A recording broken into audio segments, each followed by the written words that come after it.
This is Closereads, a philosophy podcast with Mark and Wes. I'm Wes Alwan. And I'm Mark Linsenmeyer. Hey, let's start a new unit, a new text. We felt like maybe that mill on logic, we didn't want to, even though there's plenty more we could have talked about with that, maybe that's enough for now. A little too many A's, B's, C, D's, and E's and F's. Yes. Capital and lowercase. So instead, I feel like with our recent stuff on Thomas Reid, with our recent Feuerbach Partially Examined Life episodes, we are ready to do some Edmund Husserl, who was core to my philosophical training. It's one of the things that I included in my, or I was supposed to include, I forget if I actually did, but in my master's thesis was planned for a part of my PhD. Phenomenology, one of the real inventors, the real formalizers. And so I thought maybe we would have done many episodes on this guy before now, but you and Seth had such an awful time with it the one time 15 years ago that we did it on the show that he has been barred. So this is a attempt to bring him back to maybe at least get you on board with, now that we're much more mature. It was Cartesian Meditations that I didn't like? Yes. That was a tough one. Which Cartesian Meditations says that's a later text and sort of anticipates some of the things that are in Heidegger that he's known for, the life world. And at least it's kind of compact. Like it, we might need, if we were going to return to it, we might need to take 2 episodes to do it properly. I was trying to lead somebody through it through tutoring, and we were kind of close reading it. And we needed 2 or 3 sessions together at least. Anyway, ideas. I recall reading on my own this book. This is from 1913. Ideas pertaining to a pure phenomenology and to a phenomenological philosophy. We're going to read from near the beginning. The first book, General Introduction to Pure Phenomenology, Part 1, Essence and Eidetic Cognition, Chapter 1, Matter of Fact and Essence. So we're just going to skip the 7-page intro, which I can tell you a little about. But I know that this book takes a long time to do, not that much, but I think just looking at the headings in this first section that we're going to get some meat right away. I like the phrase matter of fact. That's promising. It's very down to earth. Shall I begin? Well, let's. Oh, we're doing it in. Okay. Yeah. So just you're liking matter of fact. It's going to be. I'm sure it's going to go focusing sideways. how phenomenology is distinct from matters of fact. So this is what he says. So we don't have to read the 7-page intro. He's clarifying, and I'm sure he wrote this after he wrote the body of it, that he'd been writing about phenomenology. Other people had been writing about phenomenology for at least a decade, and various psychologists, for instance, took him up and described it as imminent descriptions of psychical mental processes. So, which embeds phenomenology as just a moment within psychology. Like you're reporting when you want, a patient to figure out, you want them to report on their own experience sometimes. How much pain are you feeling? But that's, very distinct from what's really going on, what the psychologist is going to is going to determine is the matter of fact. It is just, it's one piece of data to factor in. Whereas he wants his phenomenology to be something that is transcendental, that is beyond and beneath and underlying and giving support to science, not just like a little thing that you do as part of science. So he says in the intro, pure or transcendental phenomenology will become established not as science of matters of fact, but as a science of essences, as an eidetic science. It will become established as a science which exclusively seeks to ascertain cognitions of essences and no matters of fact whatever. So he's going to explain all this in what we're going to read. One more quote. All transcendentally purified mental processes are irrealities, posited outside any corporation into the actual world. Just these irrealities are explored by phenomenology, not, however, as single particulars, but in essence. So matters of fact, those would be realities, but these we'll see what's opposed to that. It's certainly not illusions, but we're gonna, as we know from our past reading of this guy, he's going to do this thing. This is called the phenomenological reduction, which puts the question of is this real or is this just an illusion? Just puts it aside, brackets it. Hmm. Anything else you remember about this guy before we start in earnest? Nope. I just remember, which I'm sure I told this anecdote before, borrowing someone's book, borrowing the Cartesian Meditations, never returning it. Because you loved it so. This person is now a published philosopher at a university. So, two very different paths, a path of theft and life of crime. This is what happens. You end up with a podcast. All right. All right, let's go. Section 1, natural cognition and experience. Natural cognition begins with experience and remains within experience. Sorry, I'm just trying to natural cognition. Okay. In the theoretical attitude, which we call the natural theoretical attitude, the collective horizon of possible investigations is therefore designated with one word. It is the world. Accordingly, the sciences of this original attitude are, in their entirety, sciences of the world. And as long as it is the exclusively dominant theoretical attitude, the concepts of true being, actual being, that is, real being, since everything real joins together to make up the unity of the world, being in the world, coincide. So the natural attitude, which it's interesting that he calls it the natural theoretical attitude, but that doesn't mean you're being theoretical. It just means that the normal way when we're not doing philosophy that we deal with objects in our experience, that they are real objects. And this normal attitude is actually the same attitude, according to him, that science has, right? Science is more careful, of course, Right. but it's still talking about those same objects. We're just going to look at them a little more closely. Yeah. Science has a very down-to-earth, matter-of-fact attitude about the realistics of about the existence of objects. And, we might say, well, it gets a little bit fishy when you're postulating models of the atom, which are, in a way, metaphors, right? They're supposing that the subatomic world might be something like our macroscopic world with hard bodies, particles that are like pebbles or something like that, which we know not to be true. But in general, the beginning of the attitude is not a skeptical one. Scientists aren't usually thinking about that.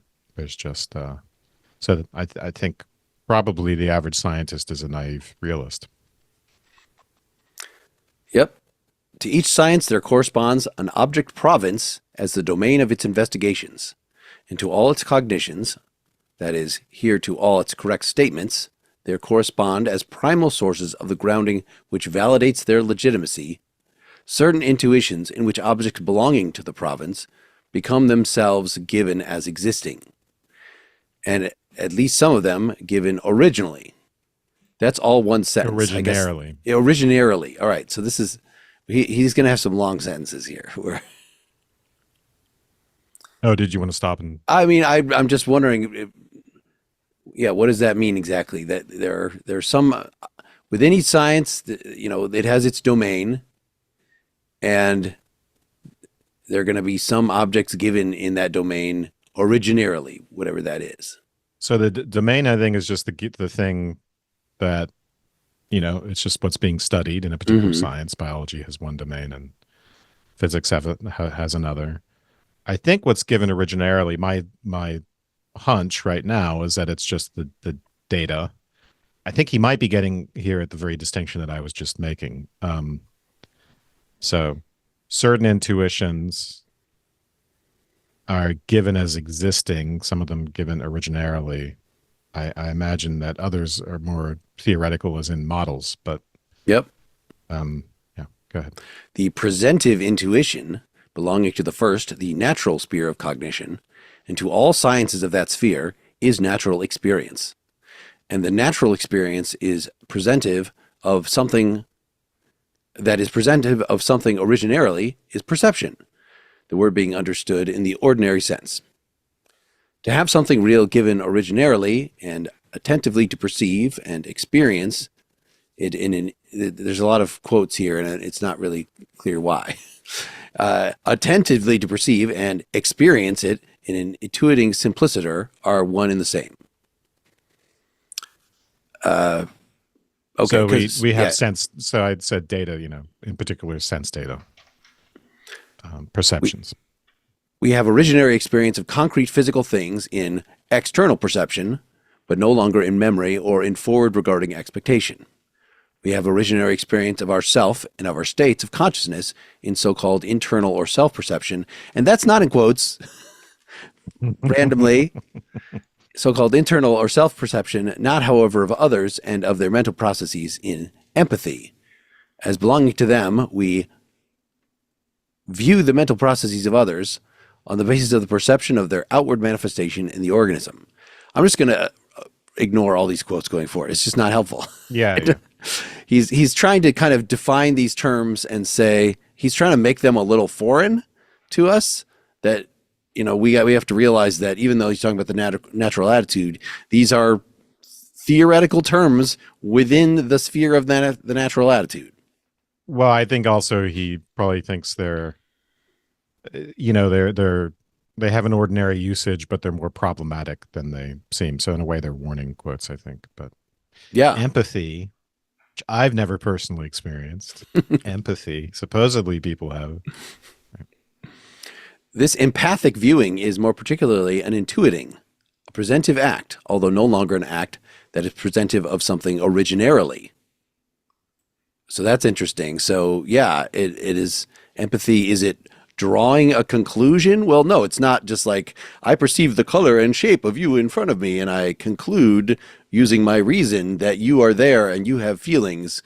No, it is an intuitive. It presents you're presented to me as someone with an inner life, but it is not an originary.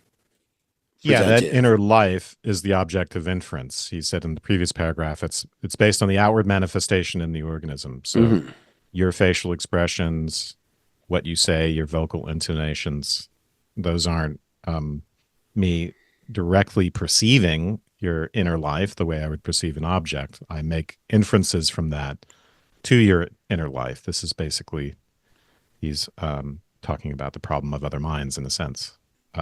We don't get direct perception of inner life, the inner life of others, and so empathy does not line up directly with external perception. Yeah, so the thing I'm going to maybe pick on is just the use of the word inference there, that I think he's probably going to want to say something else because inference seems to imply some sort of reasoning. Yeah, not this conscious. Is supposed to be more immediate, yes. Yeah, but not a I'm more loose in my use of that word because I kind of suspect everything is grounded in a non-conscious procedural. Sure. Yeah. So yeah. I think it's the way that Thomas Reid was using this, that we perceive. What do we actually perceive? When I'm looking at this glass in front of me, well, I actually perceive a bunch of sense data, but I do, in another sense, perceive the object. In that I'm just repeating what I just said. It's just an example. Last sentence of this. The other and his psychical life are, to be sure, given in consciousness as themselves there, and in union with his organism. But they are not, like the latter, given in consciousness as originary. Okay. The world is the sum total of objects of possible experience and experiential cognition. Of possible experience and experiential cognition. Of objects that, on the basis of actual experiences, are cognizable in correct theoretical thinking. This is not the place to discuss how the methods of experiential science look when seen more closely, how that method grounds its right to go beyond the narrow bounds of direct experiential givenness. Sciences of the world, the sciences in the natural attitude, the sciences of material nature, but also of those of animate beings with their psychophysical nature, consequently also physiology, psychology, and so forth, are all so-called natural sciences, so-called, in the narrower and broader sense. Likewise, all the so-called Geisteswissenschaften, which I take to be the human sciences, belong here. The science of history, the sciences of culture, sociological disciplines of every sort. I guess that's literally like spirit science. Yep. Concerning these, we can, for the present, leave it an open question whether they should be treated as like the natural sciences or contrasted with them, whether they should be regarded as themselves natural sciences or as sciences of an essentially novel type. It'd be funny if he just goes through this whole book and he brackets every question and that's every paragraph. Going to leave aside the question of what the difference is between the natural sciences and the human sciences. So at the beginning of the paragraph, he does give us, instead of inference, he wants us to use experiential cognition. So we have experience, direct experiential givenness, and then we have experiential cognition. Okay. Right. So we have cognitive faculties going through what Kant would call their constructive process. Yep. Okay. Let's see. Next page. Section 2, matter of fact, inseparability of matter of fact and essence. Experiential sciences are sciences of matters of fact. The founding cognitional acts of experiencing posit something real individually.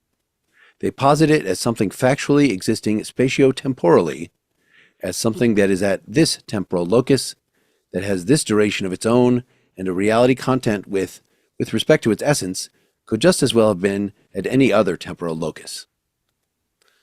On the other hand, yep. Just stop there for a second. The significance of saying could have been at any other temporal locus is he's emphasizing the contingency of those facts, right? These are particulars, but they could have been otherwise. They're not elements of necessity, which really belong to what he's calling cognitional acts, right? That's Kant's claim, is that necessity is in the domain of the cognitional act. Everything belongs in space and time and is causal, necessarily so, but particular contingent facts, the cat is on the mat or not on the mat, that is not necessary, of course. All right. Right. And we just got in Feuerbach the strong claim that this is what existence is.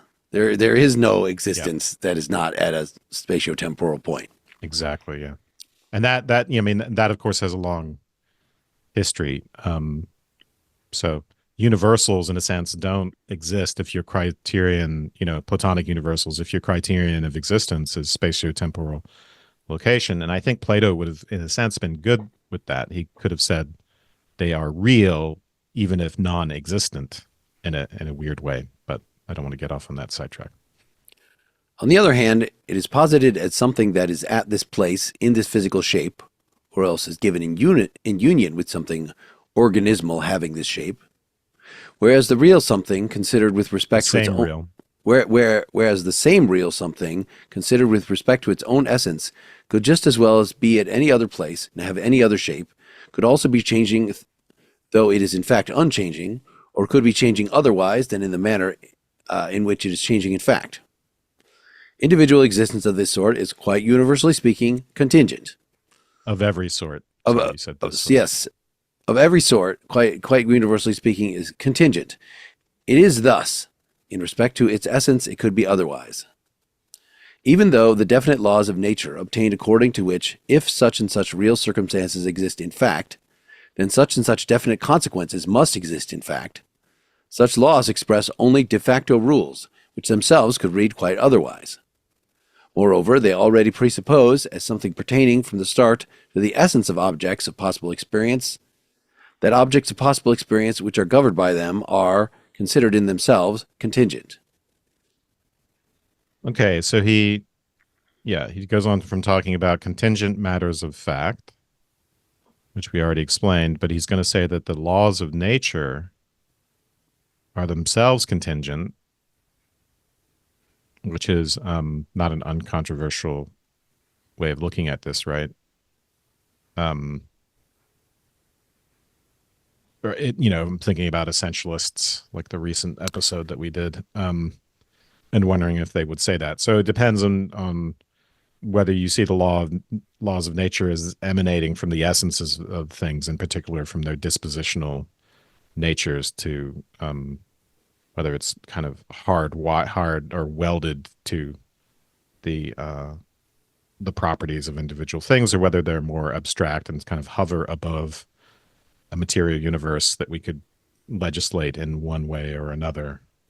Is it an inverse square law or an inverse cube law? It could go, whichever way God wants, that kind of thing. So, yeah, I thought that Ellis was making the distinction between what he called the Humean view, that laws of nature are the universal things, and then individual things just sort of slot into them when they show up, versus his view that, no, it's the individual things that express via their structure laws of nature. Laws of nature are just regularities that we get when we look at these things. Husserl seems to be saying neither of these. He seems to be saying that the individual objects are contingent and the laws of nature surrounding them are contingent. Neither of them is the necessary thing in which the other fits in or is read off of. And I think Husserl just says he's just giving, this is what we take. This is what we, in our natural attitude, what we take. I haven't started my philosophy yet. This is what I'm going to contrast with my philosophy, in fact.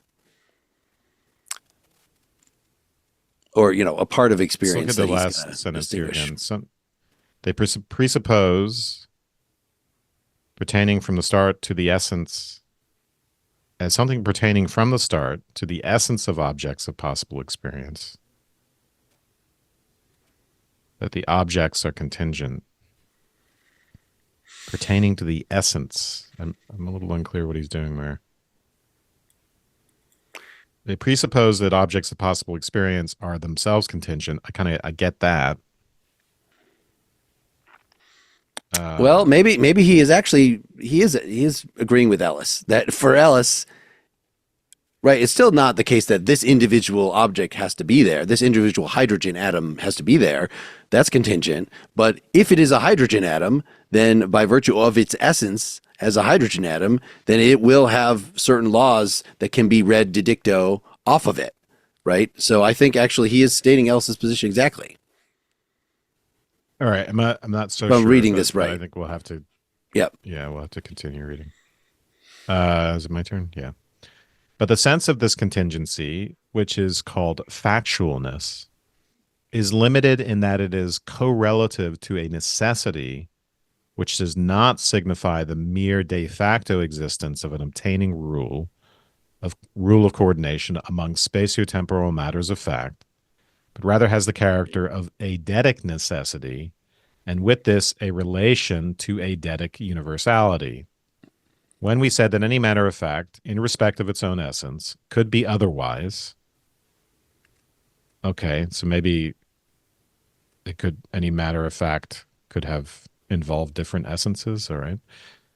We were already saying that it belongs to the sense of anything contingent to have an essence, and therefore an eidos, which is like he's using the ancient Greek word for Platonic idea, to have an essence and therefore an eidos, which can be apprehended purely.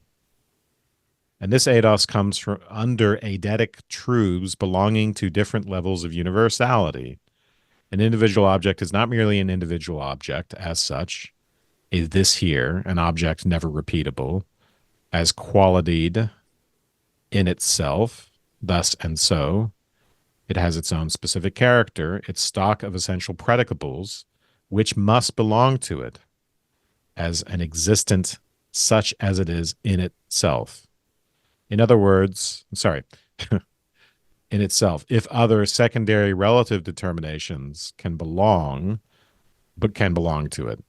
Thus, for example, any tone in and of itself has an essence, and highest of all, the universal essence tone as such, or rather sound as such, taken purely as the moment that can be singled out intuitively in the individual tone, alone or else by comparing one tone with others as something common.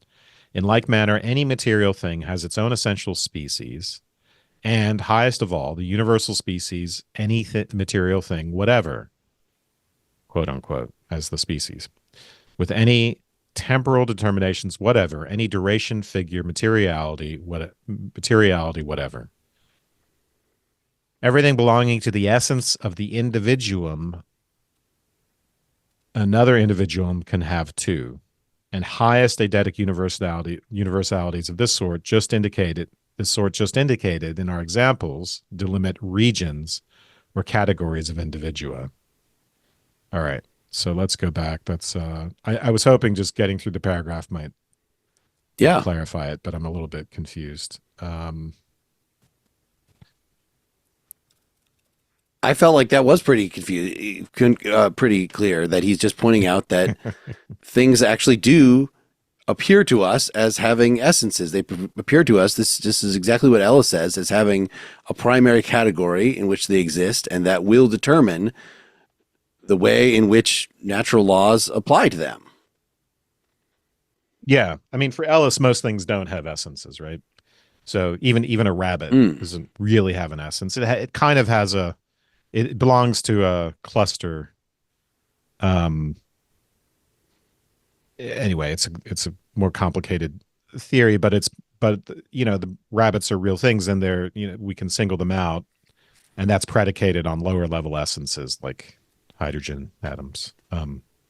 So that at some level of granularity, you can carve up the world into essences, but at a nominal appearance level, things are a bit fuzzier, and we can only say that a rabbit has an essence in this more loose sense. But yeah, I would agree that they certainly appear that way. That's certainly they're going to appear as having eidetic universality. Maybe we should just say essential properties rather than an essence, because he uses this example of a musical tone. So what is the essence of a musical tone? Well, it is to be a sound and have the physics of sound apply to it. It is to be this particular tone, to be related to the other tones via their frequency in a systematic way. So these are both, is it essentially a note, or is it essentially a high C? Well, it's both. Those are just essential properties to it. You are not grasping what it is unless you recognize both those things. Yeah. An individual object is not merely a this here, right? It's not a one-off. There's no such thing as a object that's just a one-off, right? That doesn't have anything in common with something else. Mm-hmm. Never repeatable. He also uses this phrase, quality in itself, thus and so, has its own specific character. So we get this association between essence and what the thing is in itself. Apart, I assume, from our from simply from how it appears to us. I'm not sure about that. I mean, that's probably the innovation that he's going to get here, is that we're going to do these are going to be phenomenological essences. But yeah, so we'll have to figure out what he means by in itself. And then the example of the tone. Okay. In itself for another, it might be. Yeah. Okay. Section 3. Eidetic seeing and intuition of something individual. I'm just going to not read these German words. At first, essence designated what is to be found in the very own being of an individuum as the what of an individuum. Any such what can, however, be put into an idea. Experiencing or intuition of something individual can become transmuted into eidetic seeing, ideation. A possibility which is itself to be understood not as empirical, but as eidetic. You're saying eidetic? I've said, I think eidos and eidetic is the way I pronounce these two words forever. Eidos and eidos. I think eidetic is right. Eidetic. That's the way you're saying. I'm saying eidetic anyway. Oh no, I as think it's eidetic. eidetic, eidos and eidetic. Yeah. What is seen when that occurs is the corresponding pure essence, or eidos, whether it be the highest category or a particularization thereof, down to full concretion. So, um, right, yeah, this is kind of a recapitulation of ancient philosophy. The essence corresponds to the what, and it's the what it is. And when we grasp the essence, it's something intuitive, which is to say non-discursive. There's an immediacy to it, and this is something I agree with. This is why I was saying that, right, when a child sees a dog for the first time, uh, they know it's a certain this, right? They know there's an essence there, and they can tell just based on the organization of the animal, and they know also that it's going to be not going to be a one-off. It's going to be a repeatable thing, and they grasp it intuitively. And we've evolved to grasp it intuitively. We don't have to do comparisons and go out.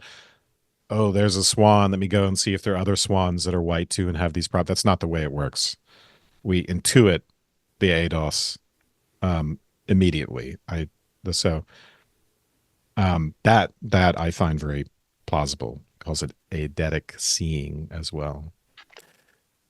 And he's describing how intuiting any individual can become transmuted into this eidetic seeing. And he says it could be the highest category or a particularization thereof. So in other words, it could be a musical tone or it could be a high C, down to full concretion. This doesn't address what we had brought up when we're discussing Aristotle and other things on essences of what if something seems to have multiple essences, not just in greater levels of generalization, but in different directions. That, right, if you see a green circle, then you could focus on the circularity of it, or you could focus on the greenness of it, and those are different essences. Yeah. Down to full concretion. It's interesting because I take that to be right. We drill down from higher level categories, which then the most general would be unity and spatiotemporality, maybe Thingness. all the way down to, like, let's say tone, and then high C. And what is full concretion? Is it a this here now type of thing? I think that would be, except as Hegel would point out, this here and now are in a way very, very general terms, but as we use them in experience, we're grasping particularity. So there's some way in which we intuit particularity itself, and he seems to be saying that is also eidetic. Or it can be transmuted. Okay. But I don't know what that would be. The most granular level. Yeah, go ahead. Yeah, I mean, it seems like he's been saying all along that it's about rising up from the particular and seeing the general within it. So why he's saying that I could see the general down to full concretion. So I'm still seeing an individual, but I'm seeing it as what it is. It would be the closest to the thing to the particular that is still general. Mm-hmm. So, high C, I don't think high C gets us there. Because it's got to be high C at this particular moment. The very thing that I'm hearing right now at this moment, that's full concretion, and it transcends its category, right? It's high C, but it's not merely an abstract high C. It belongs to that category, but it is also this particular high C. Well, in that it is the high C of someone singing or a piano, it's being at this point in time, I think he said, is not part of the essence. So it can't be that is what the thisness and the whenness is what is distinguishing it. Because that is the contingent. Does seem to suggest that it would be at a particular We just don't time. know. So we don't know. Let's just keep going. My turn. Yep. This seeing which is presentive of the essence and perhaps presentive of it originarily can be an adequate one, such as we can easily obtain in, for example, a seeing of the essence of tone. but it can also be a more or less imperfect, inadequate seeing, and not only in respect of a greater or lesser clarity and distinctness, as per Descartes. The specific character of certain categories of essences is such that essences belonging to them can be given only one-sidedly in a sequence, many-sidedly, yet never all-sidedly. Correlatively, the individual singularizations corresponding to such essences can then be experienced and otherwise objectivated only in inadequate, one-sided empirical intuitions. So I think what he might be referring to so far, right, is just the typical phenomenological idea that we're only getting, right, when we see the desk, we don't see behind it. We see a slice of it at a given time, and it has to be built up of one-sided intuitions of its appearances. Well, and maybe it's a barn facade instead of a barn, so it's an inadequate presentation. Okay. This holds good for every essence relating to something physical, and it holds with respect to all the essential components of extension or of materiality. So, extension, right, meaning spatiality. Indeed, as can be seen on closer inspection, the analyses following later will make this evident. It holds good for all realities without exception, as a result of which the vague expressions one-sidedness and many-sidedness will then take on definite significations, and different sorts of inadequateness will become separated. Okay, so he's not telling us what inadequateness is yet, or what reality is, right? Because if he's saying it applies to all realities, well, what about the number 3? It seems like there's no hidden side to the number 3. So maybe that's not going to be reality? That's a good point. Essences only. Well, he's talking about material reality, though, specifically, right? But then, indeed, as we're going to see, it holds good for all realities without exception. Oh, okay. Yeah, and a triangle, geometry, the classic examples in mathematics, where the essence is completely immediately available to us, right? So unlike water, where H2O, the essence is something we have to find out, and what we get initially as a set of appearances, triangle is completely transparent, and we get the essence.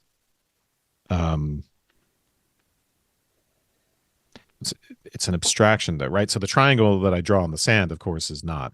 That is one-sided. It's only a particular. It's supposed to be a schematic for triangles in general, but it is a particular imperfect triangle.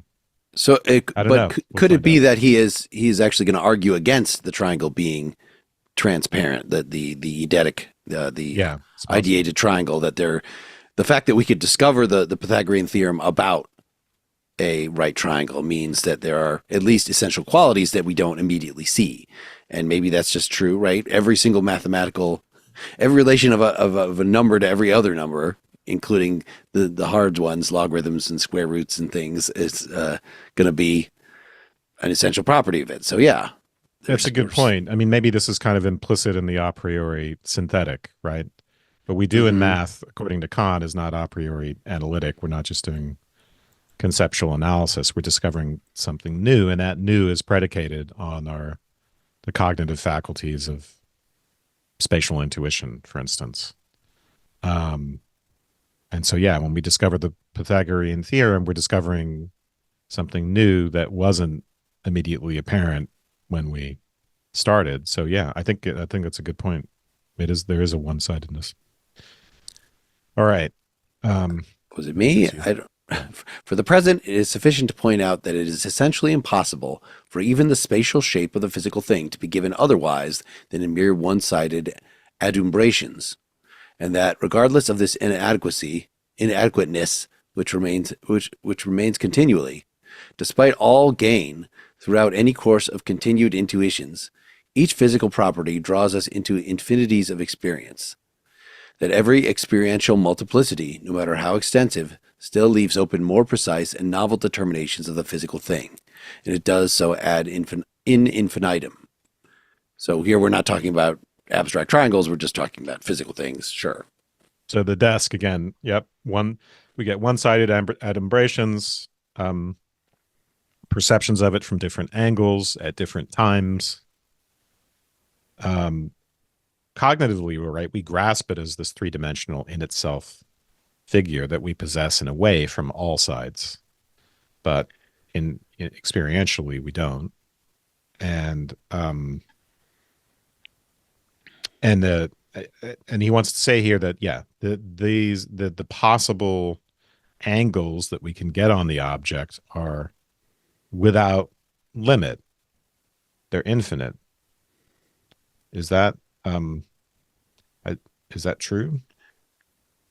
Well, it is essentially impossible for a very large number of possibilities. That's just getting picky, but it is essentially impossible for even the spatial shape of the physical thing to be given otherwise. So how is the spatial shape different than, is the spatial shape just because, okay, it's a right triangle in space, the corner of something, and yet there's going to be physical angles, indefinitely many physical angles that, there's a, as I think you're getting at, there's a limit to, if I move my eye 1 millimeter to the right, does it actually change? Well, no, I think that's true. Yeah. I was going to say that, when this is just cognitive science, when we look at our field of vision is actually very narrow. And if we're looking at a triangle on a piece of paper, drawn on a piece of paper, you'll just see someone's eyes flit around. So we have to piece it together. We have to go corner to corner and piece together the triangle. So I think that's accurate. All right, let's assume that's what he means. Yeah. Of whatever sort intuition of something individual may be, whether it be adequate or inadequate, it can take the turn into seeing an essence. That's what I like. And this seeing, whether it be correspondingly adequate or correspondingly inadequate, has the characteristic of a presentive act. But the following is implicit in this, and then give an italicized definition here. The essence, eidos, is a new sort of object, just as the datum of individual or experiencing intuition is an individual object. So the datum of an eidetic intuition is a pure essence. All right, so let's go to the previous paragraph. So we can get this eidetic seeing of an essence. It has the characteristic of a presentive act, and which I think what that means is it's like a given, right? So Kant would say the given, the manifold, is just this buzzing confusion of sense data. And then we do the constructing thing. And the essence, in a way, is an awareness of what's constructed. It's not intuitive. I don't think Kant would say that it's intuitive, but maybe I'm wrong. Here, the essence at least feels like it's being intuitive. It feels as if it's being intuitive. It feels as if it's a presentive act. So what Kant wanted to give to the sense data, Husserl is gonna give it a promotion and say it's for essences as well. And I suppose this is close to the Platonic position in which Platonic forms, right, were the objects of rational intellectual intuition. So we still don't know our essence is real, because anything that is real is going to be, we're never going to grasp it entirely. But usually we talk about essences as something, right? The essence of the triangle, something we can grasp entirely because we're ignoring all of the different ways that it can appear. And he's saying, even if you have an inadequate intuition, so I say I see a barn facade and I intuit the essence barn, well, my mind has moved away from the tangible thing in front of me to a general barn concept, which actually isn't fulfilled by the thing in front of me. The thing in front of me has some appearances that would make me think that would bring that to mind. So I don't think is that really what he's talking about? I'm thinking that No, he's I mean, I trying to don't think innovate something. I think you're getting at the difference, yeah, between Platonic intuition of the essence, which would Mhm. have to be, it couldn't just be an inadequate one for Plato. But it sounds like he's saying we could have a presentive act of an essence that turns out the thing that's being presented doesn't have that essence. But maybe he'll want to say we're being presented with the essence anyway. I don't know. But yeah, as I think we should bracket, as you're saying, we should bracket out whether or not these essences actually exist. I think it's also important to point out here that um, it's right. We're to think of these essences as individuals, as particulars, which sounds very Aristotelian. So the essence, or at least one interpretation of Aristotle, the essence for this particular rabbit, the form is an immanent form of this form. And I'm this right. We said the intuition can be adequate or inadequate. It could take the turn into seeing an essence. This seeing, whether it be correspondingly adequate or correspondingly inadequate, I'm wondering, can you have an inadequate?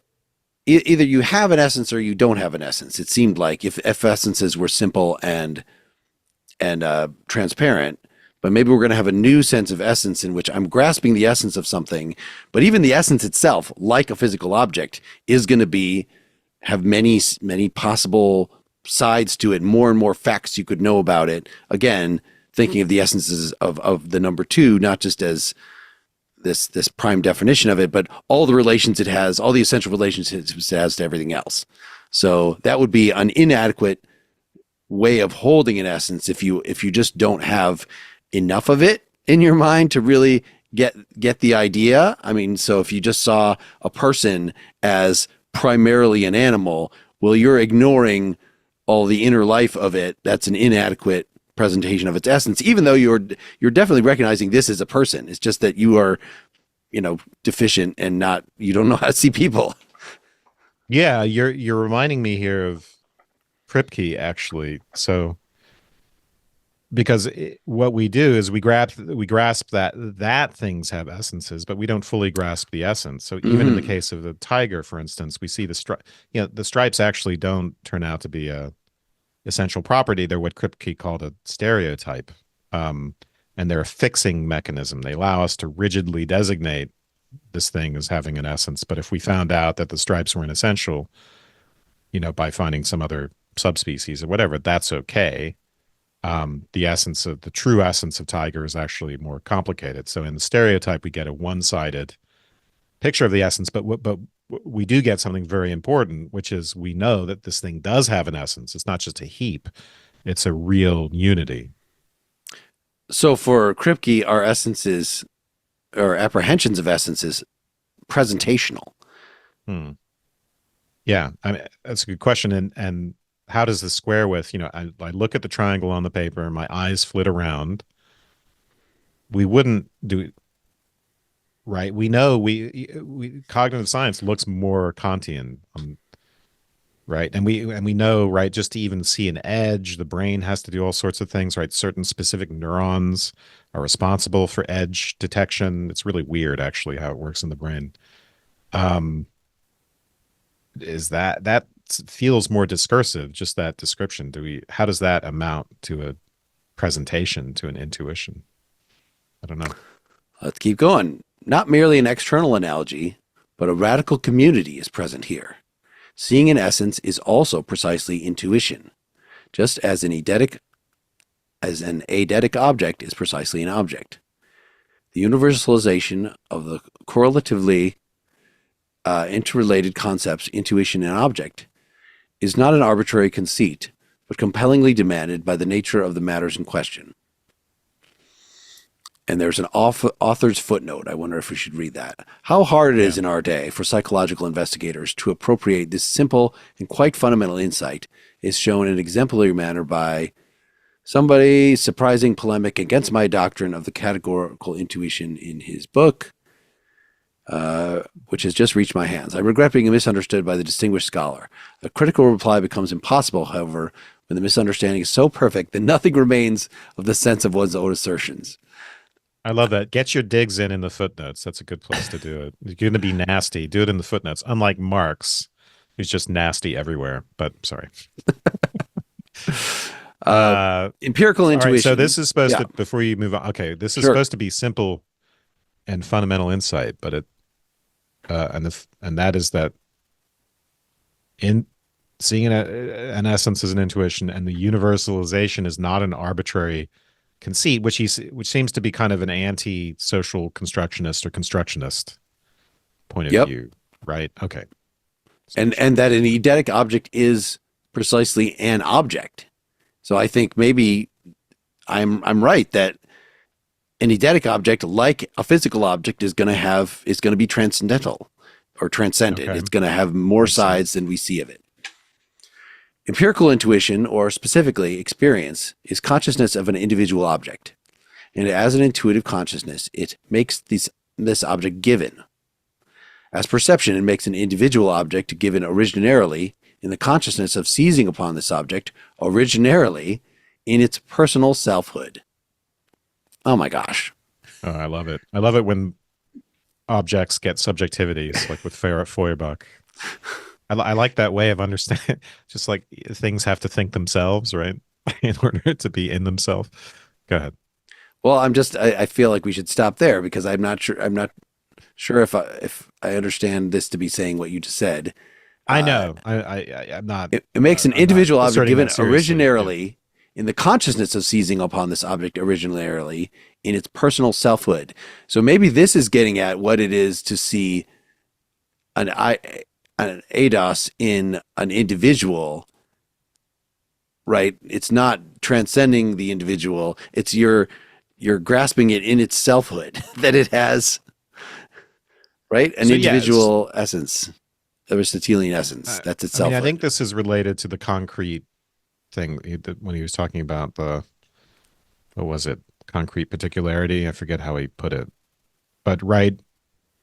If I give to the personal selfhood of the object, it's like let me give a proper noun, a name to this particular iPad in front of me that I'm looking at. It's called John, right? It's not just an iPad anymore. So that's with that metaphor, that's what he's trying to get us to see, which is that an individual we seize on the object as a particular, almost as we would write a particular person. Yeah, it kind of lends itself to what I was saying about an immanent particular form, the Aristotelian position. Okay. In quite the same manner, intuition of an essence is consciousness of something, an object, a something to which the intuitional regard is directed and which is itself given in the intuition. It is something which can, however, be objectivated as well in other acts, something that can be thought of vaguely or distinctly. So I think that right there, the fact that you can grasp this individual later, it is a this. It is a specific this, which can be made which if you were just identifying it via its membership in a class, then how could you tell it from a bunch of other ones? You know, it wouldn't. I mean, other than that, it was at this point in time, at this location at this point in time. But clearly, we want to say that individual triangle picture or whatever moved is the same one. Yeah. Yeah, and Plato had a whole elaborate theory, according to Aristotle in the Metaphysics, right, of how he would do this. He needed some other principle, some material principle, right, because the essences were the Platonic forms, and they were individuals, but how do you account for the individuality of the things that participate in them? You need this other principle, and then you get all kinds of problems. Okay. All right, so it's we direct our intuitional regard to it, is given in the intuition. However, it can be objectivized as well in other acts, something that can be thought of vaguely or distinctly, which can be made the subject of true and false predications, just like any other object in the necessarily broadened sense proper to formal logic. Any possible object, logically speaking, any subject of possible true predications, has, prior to all predicative thinking, precisely its modes of becoming the object of an objectivating, an intuiting regard which perhaps reaches it in its personal selfhood, which seizes upon it. Seeing in essence is therefore intuition, and if it is seeing in the pregnant sense, and not a mere and perhaps vague making present, the seeing is an originarily presentive intuition, seizing upon the essence of its personal selfhood. On the other hand, it is an intuition of an essentially peculiar and novel sort, in contrast to the sorts of intuition which correlatively belong to objectivities of other categories, and especially in contrast to intuition in the usual and narrower sense, that is, intuition of something individual. So, yeah, it's an originarily presentive intuition, which again is to say it's a datum, right? And it's originary, it's a given, it's a particular. Maybe we should read the. That's why he wants to use this personal selfhood analogy. But yeah, the footnote right after he says personal selfhood. There we have another author's footnote. In the logical investigations, I use the word ideation for the seeing that is originally representative of an essence, and even in most cases for adequate seeing of that kind. But obviously a freer concept is required which encompasses every consciousness directed simply and immediately to an essence apprehending it, positing it in particular, every obscure, thus non-intuiting consciousness of that kind. Was freer that concept helpful? and has something to do with our, what sounds like our one-sided or inadequate grasping of an essence. Listeners should also think of Mino's problem here, where we can have an inadequate, fuzzy grasp of something prior to our investigation of it. Yeah, that's a good way to think of this. Let's get through the next paragraph and to the end of this section, and then I'm getting tired of this for the moment. But yeah, please. Well, Unless you want to, yeah. Most of that was clear, a repetition. So has any object has prior to all predicative thinking its modes of becoming the object of an objectivating, an intuiting regard which perhaps reaches it. Okay. Sounds like he's being an essentialist here. It is what it is in itself. And then before any predication. Yeah. All right, let's move on. Certainly, its own specific character is such that intuition of essence has as its basis a principal part of intuition of something individual, namely an appearing, a sightedness of something individual, though not indeed a seizing upon this or any sort of positing as an actuality. Certainly, in consequence of that, no intuition of essence is possible without the free possibility of turning one's regard to a corresponding individual, Yep. and forming a consciousness of an example, just as conversely, no intuition of something individual is possible without the free possibility of bringing about an ideation and, in it, directing one's regard to the corresponding essence exemplified in what is individually cited. But this in no respect alters the fact that the two sorts of intuition are essentially different, and propositions such as we have just stated indicate only the essential relations between them. To the essential differences between the intuitions there correspond the essential relationships between existence and essence. Between existence, here obviously in the sense of an individual factual existent, and essence, between matter of fact and eidos. Following up such interconnections, with insight we seize upon the conceptual essences which correspond to these terms and will be firmly attached to them from now on. And thus all the semi-mystical thoughts clinging particularly to the concept of eidos and essence will remain cleanly separated from them. So semi-mystical thoughts, probably Plato. But let's back up, because several things I don't think I understand. Well, in summary, I mean, I think this is what we understood, or what I understood coming into this, is that we are going to distinguish facts, things existing in the natural attitude to be investigated by science, and things existing qua essences, which we're going to suspend judgment as to whether they are merely ideas in our head, whether they're objective matter in the world. So both of those, he's saying, are still transcend any particular view of them, right? Because the barn facade taken as an object in the world, well, okay, I'm identifying it wrongly as an actual barn. It's just the front of a barn, but I'm correctly identifying it as a physical object. It's not just a hologram or something, whereas it could have been a hologram, in which case that would still be a physical object, which is light. So I'm wanting to know the matter of fact. I'm grasping it qua matter of fact, but if I'm just grasping it qua an essence, that's supposedly something else. And you might think it's just the surface of it, that, well, it's going to be the same essence, whether it's a barn facade, a barn hologram, or an actual barn. But I think he's going to say, no, there's something about related to essences about, it's not going to be a mere appearance. So the appearance is going to be relevant to being an essence and what essence it is exactly. And when I grasp it as an individual, I'm grasping that appearing individual without saying it's an appearing physical individual, right? I'm identifying it in a different way, in an essential way, and not in a physical way. There are two sorts of intuition. One is of the essence, and one is of the particular contingent thing or matter of fact, right? The existence, yes. The existence.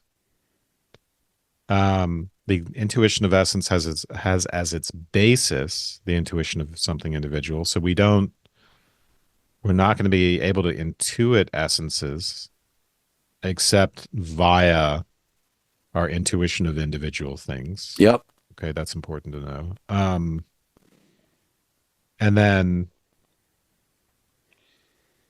to the essential differences between the intuitions, there correspond the essential. So the difference between intuiting an essence and a individual particular, okay, right? One is existence, one is essence.